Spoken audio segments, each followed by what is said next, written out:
अस्सलामुअलैकुम। आज हम आपको बताएंगे कि रमान डकैत को कैसे पकड़ा गया और वो कैसे मारा गया। नाजरीन, गुज़िश्ता वीडियोज़ आप देख चुके होंगे, तो आज वहीं से आगाज़ करते हैं जहां पे इख्तिताम किया था। नाजरीन, जब चौधरी असलम को पता लगा कि रमान डकैत कोयटा के किसी इलाके में मौजूद है, तो रमान के लिए एक टीम निकली। 2006 में कोयटा टाउन में एक छापा मारा गया। बलूचिस्तान के कोयटा टाउन में 18 जून 2006 को वहां से रमान को चौधरी असलम की टीम ने मार दिया। चौधरी असलम की टीम ने एक इनकाउंटर किया जिसमें रमान को और उसके साथियों को मार दिया गया जब वो कार में आ रहा था।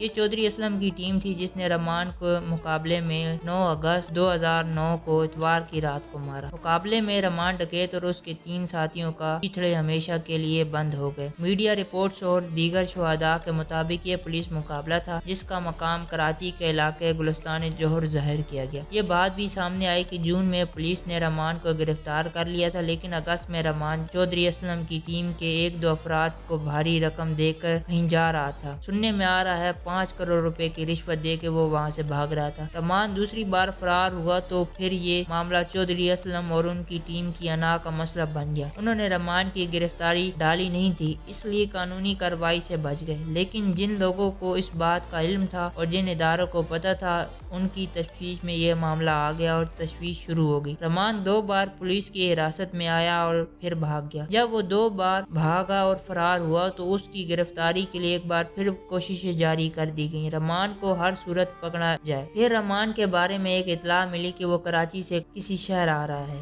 इस इतला पर पुलिस ने एक इनकाउंटर किया जिसमें रमान को और उसके साथियों को मार दिया गया। जब वो कार में सफ़र कर रहा था, चौधरी असलम की टीम ने उसको गिरफ्तार किया और गिरफ्तारी के बाद दिखावे के तौर पर उसे कराची लाया गया। उसे गार्डन पुलिस हेडक्वार्टर के अंदर रखा गया जो चौधरी असलम का सेल था। वहाँ रमान की खूब खातिर तवाज़ो की गई, इसे उल्टा लटका दिया गया और जिस अंदाज में पुलिस तफ्तीश कर रही थी उसी अंदाज में उससे तफ्तीश की गई। दौरान तफ्तीश रमान ने अपनी तमाम जराइम के बारे में पुलिस को बताया जो वीडियो रिकॉर्डेड भी हैं और पुलिस के पास मौजूद भी हैं, लेकिन वो अभी तक मंजर आम पर नहीं आई। ये वीडियो इसलिए सामने नहीं आई क्योंकि पुलिस ने उसकी गिरफ्तारी को डाला ही नहीं था। जून में पुलिस ने उसको गिरफ्तार किया ही नहीं था। तो नाजरीन, उम्मीद करेंगे ये वीडियो आपको पसंद आएगी। ये सारी मालूमात हमने मुख्तलिफ वेबसाइट्स और न्यूज़पेपर से जमा की हैं और आपको अलग अलग पस मंज़र में दिखाई हैं।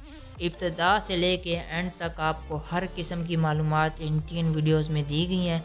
उम्मीद करेंगे आपको ये वीडियोज़ पसंद आई होंगी। Thanks for watching. अल्लाह हाफिज़।